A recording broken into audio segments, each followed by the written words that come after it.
main reasons we are organizing is for better wages. Instead of investing in their workers who brought them record-breaking profits during the pandemic, corporate chose to invest in an almost 40% compensation increase for our CEO.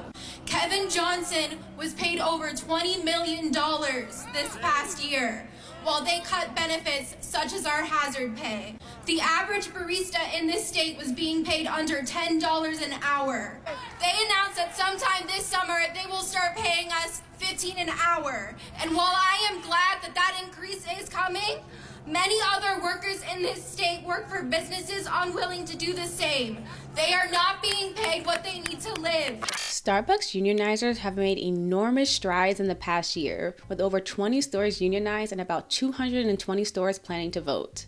These victories were not easily won, and many Starbucks employees have been fired, harassed, threatened with shorter shifts, and have faced manipulative union-busting tactics in order to stop their momentum.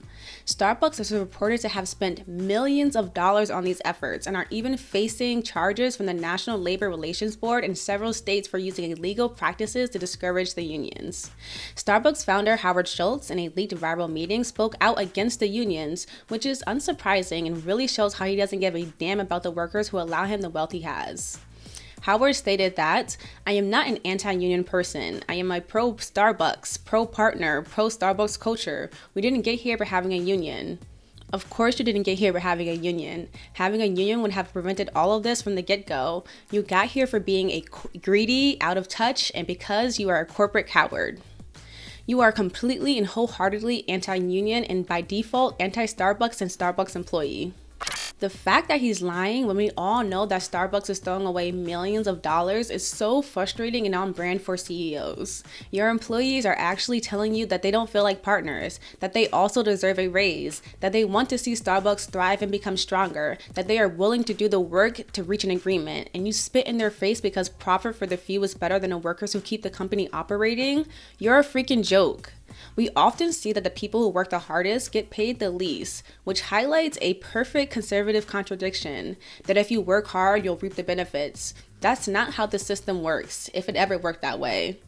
If it did, Starbucks store employees wouldn't have to fight so hard to unionize. You can't pull yourself up by the bootstraps if you can't afford a boot with straps. If you're anti-union, you are anti-American. Unions are the backbone of our employment laws. They gave us the 40-hour work week, overtime pay, workers' compensation, OSHA, protections against child labor, and so much more. Workers have always been at the forefront of creating employment standards, so why should it be any different now? Let me answer that for y'all. It shouldn't. We are witnessing massive income inequality compounded by a pandemic. Our elected leaders are failing to take action on the most basic of issues like climate change and democracy, and our corporate overlords essentially want to work us to death. So hell yeah, we're going to organize our workplaces and take back what little power we have. I want to give a huge shout out to every Starbucks United Union member because this is exactly what it means to take power back, to confront inequality and provide for your fellow human being. I especially appreciate that this movement is being led by young people, but make no mistake, this is a multi-generational, multiracial, and nationwide effort that we can all get behind. So check out their website at sbworkersunited.org. You can sign up to be a volunteer, sign their petition, and buy their merch, which will go to support the Starbucks Workers United partners. You can also follow them on Twitter and Instagram at sbworkersunited. Thank you all for watching Rebel HQ. Don't forget to like and subscribe, and remember, together we can win.